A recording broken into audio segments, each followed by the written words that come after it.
Haleluya, puji nama Tuhan. Sore hari ini kita boleh bersyukur kepada Tuhan kalau kita boleh kembali memuji dan memuliakan nama Tuhan dalam ibadah wanita Deborah. Mari kita satukan hati kita mau berdoa. Bapa di dalam surga, kami bersyukur pada sore hari ini. Kami naikkan pujian, hormat kami kepada Engkau karena begitu besar kasih-Mu, anugerah-Mu yang senantiasa melimpah dalam kehidupan kami. Pada saat sore hari ini kami akan kembali bersekutu dalam ibadah wanita Deborah. Biarlah Tuhan senantiasa hadir dalam ibadah ini Bapa, di dalam rumah kami masing-masing. Biarlah kami boleh satukan hati kami akan memuji dan memuliakan nama Tuhan. Dan biarlah setiap pujian yang kami naikkan, kami berikan kepada Engkau, boleh memberkati Engkau, boleh menyenangkan hati-Mu Bapa.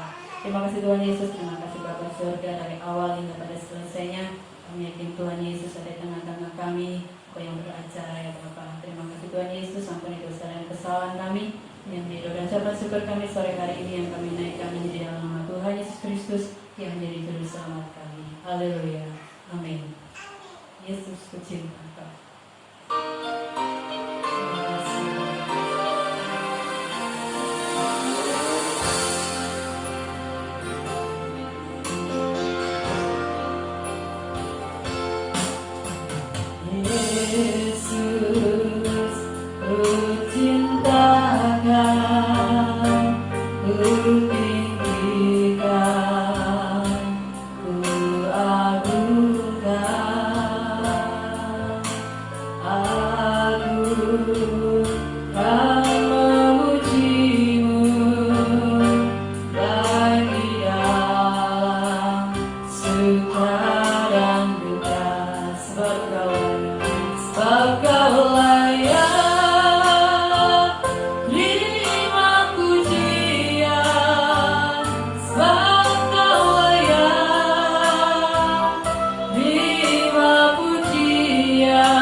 Firman-Mu boleh tertanam, bertumbuh, bahkan bertuah di dalam kehidupan kami. Memberkati untuk gembala yang menyampaikan kebenaran Firman-Mu. Tuhan pakai biarlah setiap firman, setiap perkataan yang keluar dari lidah bibirnya Tuhan boleh memberkati setiap kami pada sore hari ini, dan itu senantiasa berasal daripada Engkau. Terima kasih Tuhan Yesus, terima kasih Bapa di surga, kami siap menerima kebenaran firman-Mu. Ampunikan dosa dan kesalahan kami yang menjadi ucapan syukur kami yang kami naikkan di dalam nama Tuhan Yesus Kristus yang menjadi juru selamat kami. Haleluya, amin. Haleluya, puji Tuhan. Selamat sore kaum wanita Deborah dimanapun saat ini berada, yang ada di gereja maupun yang ada di rumah masing-masing. Sore hari ini kembali kita akan belajar kebenaran firman Tuhan. Mari kita buka bersama-sama di dalam Ratapan 3 ayat yang ke-22 dan juga 23. Sore hari ini saya berikan tema renungan untuk wanita Deborah, yaitu kesetiaan Tuhan. Mari kita baca bersama-sama ayat ini. Kita baca pada hitungan yang ketiga. 1, 2, 3. Tak berkesudahan kasih setia Tuhan, tak habis-habisnya rahmat-Nya, selalu baru setiap pagi, besar kesetiaan-Mu. Amin. Sore hari ini kita akan bersama-sama belajar, mempelajari kata demi kata dari ayat ini. Yang pertama, tak berkesudahan. Ayat yang ke-22 di dalam KBBI mempunyai arti, ada 3 arti. Yang pertama, tak berakhir. Yang kedua, tidak habis-habisnya. Yang ketiga, tidak putus-putusnya. Hal ini menyatakan bahwa kesetiaan Tuhan kepada manusia itu tidak pernah berakhir, tidak pernah habis, dan tidak akan putus-putusnya. Selalu ada dalam kehidupan umat manusia. Hal ini dibuktikan dimulai sejak kita dibentuk dalam kandungan sampai kita ada hari ini. Semua karena kesetiaan Tuhan. Di dalam Mazmur 139 ayat yang ke-13 dikatakan bahwa sebab Engkaulah yang membentuk buah pinggangku dan menenun aku dalam kandungan ibuku. Ini adalah bukti kesetiaan Tuhan dalam kehidupan kita sampai hari ini. Kita boleh ada sebagaimana kita ada. Yang kedua, masih di ayat yang ke-22, yaitu kasih setia. Kasih mempunyai arti perasaan sayang kepada seseorang, sedangkan setia mempunyai arti berpegang teguh, tetap, dan teguh hati. Dari arti ini bisa dijelaskan bahwa kasih setia Tuhan Yesus untuk umat manusia atau umat yang dikasihinya tidak pernah berubah, tidak akan berkurang, bahkan tidak akan hilang dalam kehidupan manusia. Hal ini berarti kasihnya itu bersifat kekal. Walaupun seringkali kita sebagai umat manusia, seringkali kita membuat Tuhan Yesus itu kecewa. Bahkan banyak di antara kita orang-orang percaya yang meninggalkan Tuhan. Tetapi sekalipun hal itu terjadi, Ia atau Tuhan Yesus tetap setia dan kasih-Nya kekal untuk kita semua. Kata selanjutnya yaitu tak habis-habisnya rahmat-Nya. Rahmat memiliki arti, ada 3 arti kembali. Yang pertama, belas kasihan atau kerahiman. Yang kedua, karunia, yaitu karunia dari apa? Dari Allah. Yang ketiga, berkat. Selain kasih setia Tuhan yang kekal, rahmat-Nya pun tidak pernah habis, selalu mengalir dalam kehidupan kita, umat manusia. Tinggal bagaimana sikap kita sebagai umat manusia untuk meresponi berkat Tuhan tersebut. Apakah kita mau setia atau taat kepada Tuhan dan melakukan kebenarannya, atau kita menjadi sombong karena kita mengandalkan kekuatan kita sendiri dan tidak taat, juga tidak setia. Nah, hal-hal ini yang menyebabkan berkat Tuhan itu menjadi tidak mengalir dalam kehidupan kita, atau dengan kata lain menjadi menghambat berkat Tuhan ada di dalam kehidupan kita. Mari sore hari ini kita boleh introspeksi diri kita boleh melihat apakah hidup kita ini sudah setia dan taat di dalam pengiringan kepada Tuhan. Yang selanjutnya, pada ayat yang ke-23, selalu baru setiap pagi. Ini mengandung arti bahwa selalu ada di sepanjang hidup manusia. Bagaimana supaya hal ini selalu ada dalam kehidupan manusia? Yang pertama, kita berjalan di dalam kebenaran atau firman Tuhan.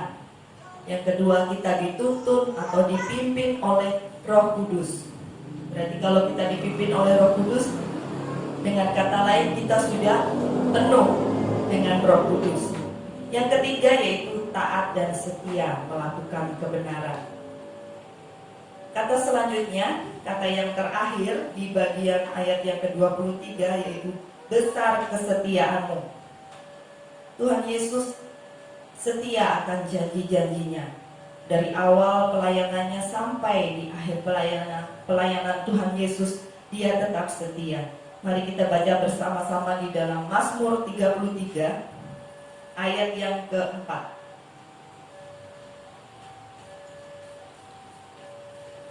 Mazmur 33 ayat yang keempat. Kesetiaan Tuhan akan kehidupan manusia. Mazmur 33 ayat yang keempat. Sebab firman Tuhan itu benar, segala sesuatu dikerjakannya dengan kesetiaan. Puji Tuhan, bahwa janji Tuhan, kesetiaan Tuhan tidak pernah berakhir dalam kehidupan kita. Sebagai ayat yang terakhir, kita baca di dalam Yesaya 25 ayat yang pertama. Yesaya 25 ayat yang pertama.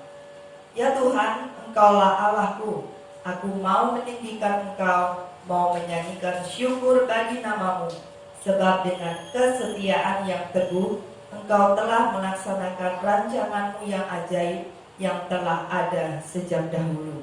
Jadi segala sesuatu yang sudah Tuhan kerjakan, Tuhan Yesus kerjakan bagi kehidupan kita sampai di hari ini, kita boleh mengingat bahwa pengorbanan Tuhan Yesus di atas kayu salib begitu besar, begitu mulia. Ini adalah bukti kesetiaan Tuhan Yesus atas kehidupan umat manusia. Dia tidak ingin umat manusia terus-menerus jatuh di dalam dosa, tetapi Dia ingin senantiasa mengingatkan setiap kita untuk kita kembali kepada jalan, yaitu kebenaran Tuhan Yesus yang sejati. Puji Tuhan, kiranya firman Tuhan dapat menjadi berkat bagi kita semua, bahwa pengorbanan Tuhan Yesus adalah bukti kesetiaannya kepada umat manusia. Tuhan Yesus memberkati kita semua. Mari kita akan tundukkan kepala, kita akan mengakhiri ibadah sore hari ini. Segala puji syukur bagimu Bapa, kami bersyukur pada sore hari ini kami boleh menerima kebenaran firman-Mu.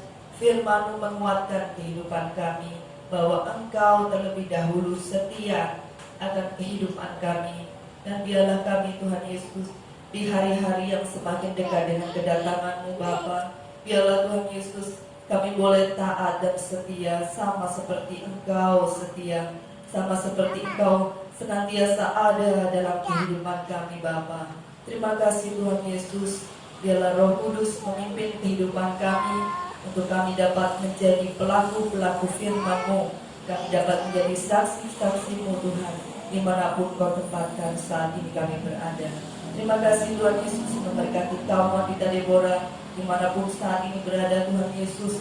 Meskipun kami harus beribadah di rumah kami masing-masing, tetapi itu tidak mengurangi sukacita kami untuk kami tetap beribadah kepada Engkau Bapa. Terima kasih Tuhan Yesus, terima kasih. Kami akan akhiri ibadah pada sore hari ini di dalam nama Tuhan Yesus Kristus. Haleluya. Amin.